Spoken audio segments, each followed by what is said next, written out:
लखनऊ की सड़कों पर आज पोस्टर बोल रहे हैं और राजनीति की चुप्पी गूंज रही है। अटल चौक से लेकर 10-90 चौराहे तक दीवारों पर सियासत चस्पा है। एक और डिम्पल यादव पर की गई आपत्तिजनक टिप्पणी ने आग लगाई तो दूसरी ओर अखिलेश यादव की चुप्पी ने इस आग में घी डाल दिया है। बीजेपी ने उठाया बड़ा सवाल, पत्नी के अपमान पर चुप रहने वाला प्रदेश की बहन बेटियों की सुरक्षा कैसे करेगा?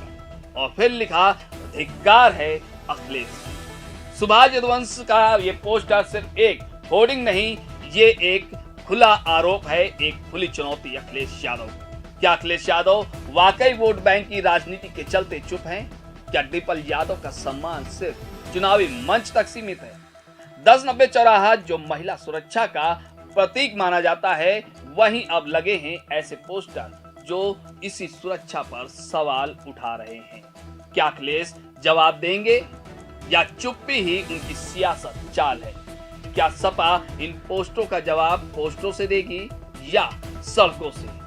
आज का बड़ा सवाल यही है, क्या अब सियासत संवेदनाओं से नहीं साइलेंस से तय होगी?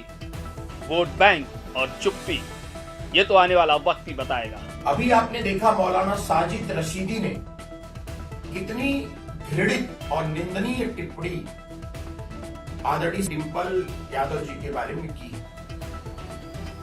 मैं 2 दिन से बड़ा स्तब्ध हूं और बड़ा शॉक्ड हूं कि उनके पति समाजवादी पार्टी के सुप्रीमो उत्तर प्रदेश के पूर्व मुख्यमंत्री श्री अखिलेश यादव जी इस पर एकदम मौन व्रत धारण किए।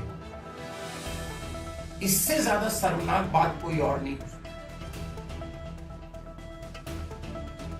अगर अपनी पत्नी के अपमान के खिलाफ भी ये नहीं बोल सकते हैं, तो ये पूरे प्रदेश की बहू बेटियों के साथ कोई अपमान होगा तो कैसे बोलेंगे? और मैं समाजवादी पार्टी के जवानी कुर्बान गैंग से भी पूछना चाहता हूं कि आप लोगों को भी शर्म नहीं आती? आपकी रगों का जो खून है वो पानी हो गया है। आप खाली ये जवानी है कुर्बान भैया जी तेरे नाम, इसीलिए पृथ्वी पे आए हो। अब डिम्पल यादव जी यदुवंशी परिवार की बहू है, वो माननीय सांसद है, एक संवैधानिक पद पर है और एक हिंदू महिला है। एक शब्द तुम लोग उनके बारे में अपमान के खिलाफ नहीं बोल रहे। अरे सड़कों पे निकलो और मौलाना को मजबूर करो कि वो माफी मांगे। इसी देश में, ये राम का देश है, कृष्ण का देश है। भगवान राम ने सीता जी के अपमान का बदला लेने के लिए लंका को नेस्तनाबूद कर दिया।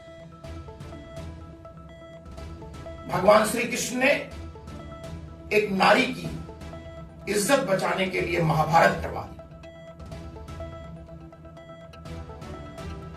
और समाजवादी पार्टी का पूरा कुंभा और कैडर और उसका नेता अपनी पत्नी के अपमान पर चुप है।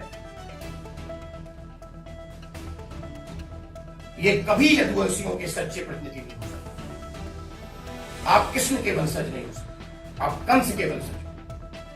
शर्म आ रही है मुझे अपने आप में। ये राजनीतिक बात नहीं कर रहा हूं।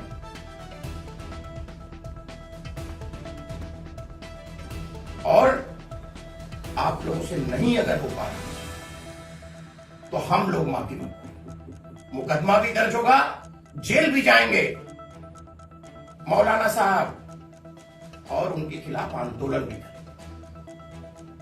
लेकिन सपाइयों, एक बात याद रखना कि जिसका नेता अपनी पत्नी के अपमान के खिलाफ नहीं बोल रहा है, कल तुम्हारे घर की बहू बेटियों के खिलाफ कुछ होगा तो वो वोट की तुष्टीकरण के कारण नहीं होगा।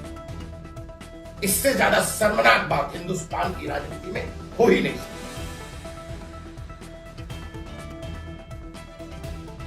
उठो, निकलो अपने घरों से और मौलाना से अपमान का बदला लो।